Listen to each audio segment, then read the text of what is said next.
Just throwing this out there out of observation. I found it interesting that they're building these data centers not in places on the economic scale of where individuals are well off. They're not putting these in rich neighborhoods. They're putting these in very low income regions. Things that make you go, I'm gonna say this for all my people in the back. So put your hands up. I live in West Texas. I go to Texas Tech, and I love being out here in West Texas. You can stand on a can and literally see for miles. It's great. It's beautiful. Nothing can beat it. You know, it's just one of a kind. It's a beautiful place, and it's time to address these data centers. Okay, it's not okay. I don't know what the logic is behind it. I don't know what the thought process is behind it. You could put them literally anywhere else, but you want to put them in a place where not a lot of people come and an open land, which is killing agriculture, killing livestock, killing a lot of things, and consuming water. It just doesn't seem like a good idea. If you do your research, you'll find out that the people that are behind building these data centers are all private investors. You can't find names, you can't find nothing. It's real shady, and someone needs to figure something out and put a stop to it because it's not okay. The amount of farmers that I come across, the amount of people that have land and own animals that are on that land that I come across and have conversations with, talking about how these mystery buyers are offering them millions of dollars for their chunks of land to sit there and build these massive buildings on it. It's just unethical. There's shady. It's something. There's something else going on that we don't know about, and it's time for people to wake up. To drive from Lubbock to Fort Worth, you got to drive through Abilene. You got to drive through a lot of small towns, and I get stuck in these crazy traffic jams of just hundreds of people because of the amount of workers that are coming into these small towns to build these data centers.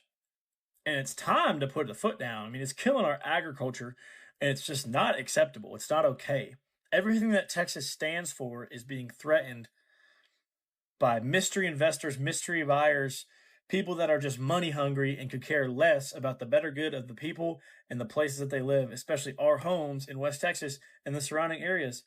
So if you see this, share, comment, send it to everybody. Something's got to be done. As a resident of Utah who gets to hear all the news about the data center, right? Data center. I have a theory on this, and I'm curious what you think. I don't think it's a data center. It just doesn't make sense to me that something would need to be that size to be a data center. I've heard the conspiracy theory that it's a surveillance center, which to me is kind of the same thing. But it's worth mentioning the NSA already has one of the largest data centers here in Utah and has for years. And this thing is massive compared to that. I'm going to go on a real stretch here and say containment center. I'll let you fill in the blanks on what they'd be containing. Mr. Wonderful, Kevin O'Leary, who's the head of all these data centers, he is worth $400 million.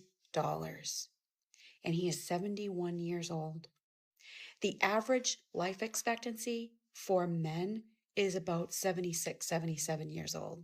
Do you notice that all of these older folks are making all of these crucial decisions about our environment, about our future, about technology, cutting down trees and using all of our resources to take away jobs, even though they say that they're going to be creating jobs?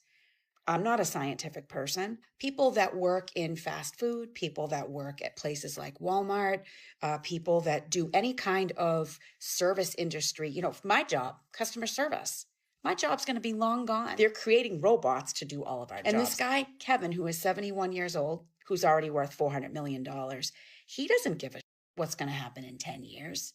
He'll be 6 feet under. A lot of these people in Washington will be 6 feet under, and we will all have to deal with the ramifications of all of the decisions that they're making today. Kevin O'Leary says, well, do you remember before the internet?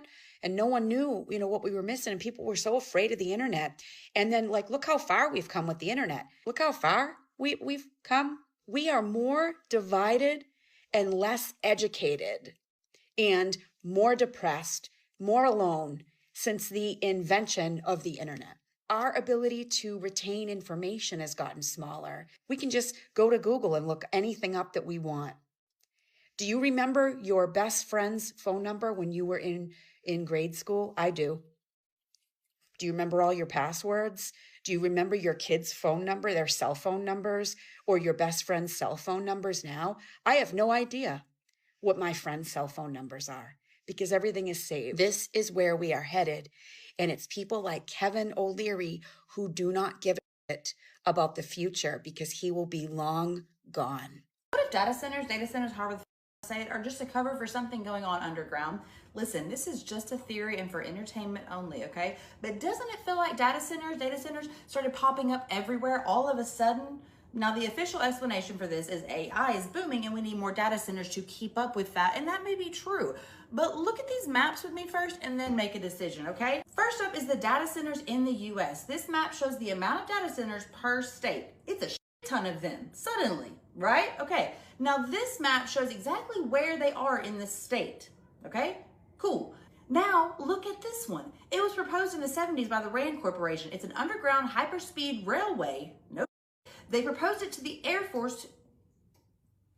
I paid my power bill, so my power was just cut in the middle of this video. So clearly I'm onto something, right? They proposed it to the Air Force, but then they claim they never built it. But wouldn't you know it, when you put the two together, where there is a proposed stop, there is a high amount of data centers. Because what if they need to divert power, divert water to keep whatever's going on, right? Now, here's what's not a theory. These things, these data centers, they are draining power grids so hard, states are bringing in nuclear power plants back online just to keep up, right? They're pulling millions of gallons of water a day for cooling. In some cases, straining local water supplies. So ask yourself this, is that just AI computing power, or is that a cover story for something that needs a lot more power and a lot more water than a server farm should? Communities nationwide are pushing back against the rapid build out of this. Reports indicate that over $130 billion worth of data center projects have faced fierce local opposition, zoning bans, or outright delays due to fears over water usage, noise pollution, and grid strain.